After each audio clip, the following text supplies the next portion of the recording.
दोस्तों नमस्कार, मैं रविंद्र कुमार साहनी लोक भारती से। आज जो हमारे जम्मू कश्मीर में पहलगाम में जो हमारे पर्यटकों पे जो गोलियां चली और ये आतंकवादियों ने मारा, उसी के जो है आज चर्चा का विषय है। और इस पे संवेदना व्यक्त करने के लिए हमारे स्टूडियो में आए हैं बख्शीश जी। आइए इनसे जो है बात किया जाए। तो बख्शीश जी अपना पहले परिचय दे दीजिए, उसके बाद तो हमारा नाम है कॉमरेड बख्शीश अली। मैं कम्युनिस्ट पार्टी का कार्यकर्ता हूँ महाराजगंज जिले से। और जम्मू कश्मीर के पहलगाम में जो हमला हुआ दहशतगर्दों द्वारा, इसमें एक नई सोच पैदा करती है। अब वो क्या है कि जहां दहशतगर्दों ने आके सिविलियन लोगों से पहचान पत्र मांगा, उनका धर्म पूछा, यहाँ तक कि देखने को मिल रहा है कि उनसे कलमा तक पढ़ाने की बात कही। इतना सब कुछ होने के बाद भी वहां फोर्स नहीं पहुंची। ये क्या वजह हो सकता है? छोटी छोटी मामलों में फोर्स पहुंच जाती है, लेकिन वहां हमारे देश के 26 नौजवानों की हत्या हो गई। 28 को वहाँ पे 28 बढ़ गए, मौतें बढ़ गई, 28 लोगों की हत्या हो गई।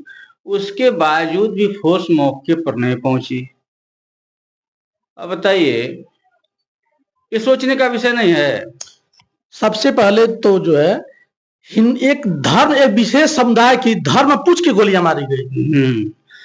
अब देखिए, इसीलिए हम विरोध करते हैं कि जिस देश में धार्मिक कट्टरपंथी लोग जहां हैं, जहां सिर्फ धर्म की ही शिक्षा दी जाती है, वहां तो जाहिर सी बात है धर्म पनपेगा, धार्मिक उन्माद वाले विचार के लोग पैदा होंगे। तो उनका ये मानना है कि हम धर्म को सर्वोपरि मानते हैं, सबसे ऊंचा मानते हैं। लेकिन हम भी एक मुसलमान हैं। कुरान में कहीं ये बात का जिक्र नहीं है कि किसी निर्दोष व्यक्ति की हत्या की जाए। लेकिन ये कौन सा कुरान पढ़ के, कहां से लोग पढ़े हैं जो निर्दोष लोगों की हत्या करते हैं? और हत्या करने के बाद भी बंदूक लहराते हुए चले गए। आखिर ये आतंकवादी आते कहां से हैं? ये आतंकवादी पाकिस्तान के हैं। ये सब आतंकवादी पाकिस्तान से ही आते हैं। ये तो तय हो चुका है कि पाकिस्तान के हैं। और हमारे देश की सरकार जो है, अब देखिए, इतना घटना हो जाने के बाद हमारे देश में चारों तरफ शोक फैला हुआ है। चाहे वो हिंदू हो चाहे मुसलमान हो, पूरा देश सरकार के पक्ष में खड़ा है। तो सरकार को चाहिए कि तत्काल कार्रवाई करे। अगर उन लोगों ने 28 लोगों की हत्या की है, तो कम से कम हमें 60 लोगों को मारना चाहिए। आपका कहने का मतलब है कि 28 की हमारे देश में अगर नागरिक हत्या हुई, तो वहां के सैनिक जो पैदा करते हैं आतंकवादियों को, कम से कम 60 लोगों को मारा, तब जाकर हम लोग बदला पूरा होगा। मुजाहिदीन के जो आतंकवादी है, जैसे लश्कर तोयबा है, मुजाहिदीन है, इनका सारा कैंडिडेट जो नेतृत्व करने वाला है वो इस्लामी स्टेट है। इस्लामी स्टेट के छोटे मोटे ये कार्यकर्ता हैं, जो बड़ा है वो सब कराता है।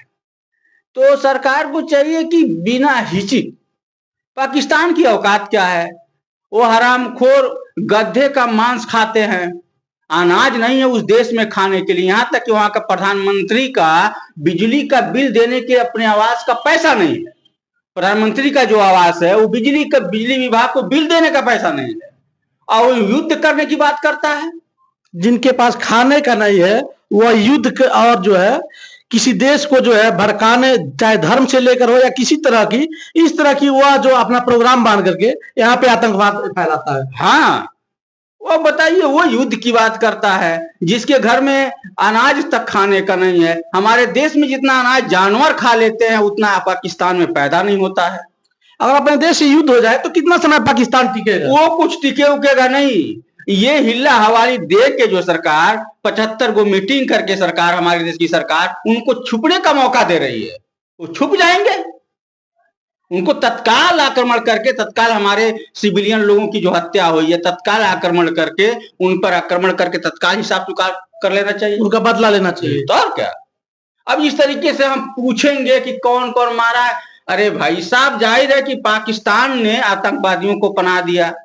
90 के दशक में पाकिस्तान में आतंकवादी पैदा हुए। ये तो जो हमला हुआ पहलगाम में, ये तो आतंकवादी अपना एक वीडियो भी जारी किए हैं। हाँ, उन्होंने अपना पहचान भी बताया है और तो कहा, ये बता के भी गए मृतक लोगों के, जो एक महिला से बता के गया कि तुम जाके मोदी से कह देना कि हमारा कुछ कर ले, ऐसा कोई बात बोलकर भी गए हैं वो लोग। तो बताओ जी, इतना चैलेंज देकर जाते हैं और एक मामूली सा देश, एक कीड़ा मकोड़ा क्या है भारत के सामने? भारत के सामने वो क्या है? कुछ नहीं है, जीरो है। भारत के नागरिकों की अगर छूट मिल जाए इस देश के नौजवानों को, तो उनका सारा हथियार समेत हमारे देश के नौजवान खा के बैठ जाएंगे। पाकिस्तान देख लीजिए, ये जो हिंदू मुसलमान वाला फैक्टर है, जैसे गोदी मीडिया के लोग दिखा रहे हैं कि ये हिंदू मुसलमान की बात कर रहे हैं, गोदी मीडिया के लोग कर रहे हैं, लेकिन यकीन मानिए जिस दिन खुल्लम खुल्ला चैलेंज के साथ भारत और पाकिस्तान में युद्ध हुआ, तो पहला व्यक्ति होगा जो इस्लामाबाद में तिरंगा झंडा फहराएगा, वो मुसलमान ही होगा, हिंदुस्तान का मुसलमान होगा। लेकिन एक चीज, छोटा सा सवाल है, यह जो धर्म पढ़ के, कलमा पढ़ के गोलियां मारी गई हैं पहलगाम में, क्या यह हिंदुओं को जो है सब्र का अंतिम थी नहीं है? नहीं, ये तो है, वो तो यही चाहते हैं। जैसे क्या अपने भारत में जो ये अटैक किए हैं, जिस तरह की बातें कही हैं कि हिंदुस्तान में हिंदू मुसलमान करके गृह युद्ध नहीं हो सकता है? नहीं, ये वो आतंकवादियों की सोच यही है, वो दहशतगर्दों की सोच यही है कि हम इस शब्द का प्रयोग करेंगे तो हिंदुस्तान भारतवर्ष में जो मुसलमान है वो विद्रोह, मतलब हमारे पक्ष में खड़ा हो जाएंगे। उनकी ये दिमाग है, सोची समझी वो राजनीति, उनकी साजिश है। लेकिन ऐसा नहीं है। हिंदुस्तान का, भारत का एक एक मुसलमान बच्चा भारतवर्ष के लिए, भारत माता के लिए लड़ने के लिए तैयार है। और आपने देखा होगा पाकिस्तान की युद्ध में एक अकेला वीर अब्दुल हमीद ने, आपने देखा होगा कि पाकिस्तान सेना की 300 से ज्यादा फौजियों को मारने का काम किया। अब तो भारत में सैकड़ों वीर अब्दुल हमीद पैदा हो गए हैं, सैकड़ों। जरूरत पड़ी तो सामने आके दिखा भी देंगे। एक छोटा सा और सवाल है कि देश रोहिंग्या जो है वहां आए हैं, बांग्लादेश से बंगाल में आए हुए हैं। आप रोहिंग्या लोग भी कुछ आके उसमें, तो क्या हमारे हिंदुस्तान में रोहिंग्या या अन्य जो विदेशी है उनको रहने देना चाहिए कि नहीं? नहीं रहने देना चाहिए। जब हम किसी देश में जाएंगे तो हमको कोई देश, या हम यहाँ हमारे देश के लोग किसी देश में जाके रह जाएंगे?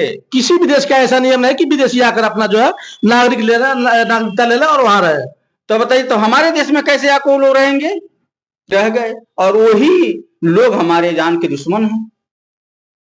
एक एक, चाहे वो कोई भी हो, हिंदुस्तान का, पाकिस्तान का हो या बांग्लादेश का हो, अगर वो भारत में रहता है तो ये समझ लीजिए हमको आने वाले समय में उस लोगों से खतरा है।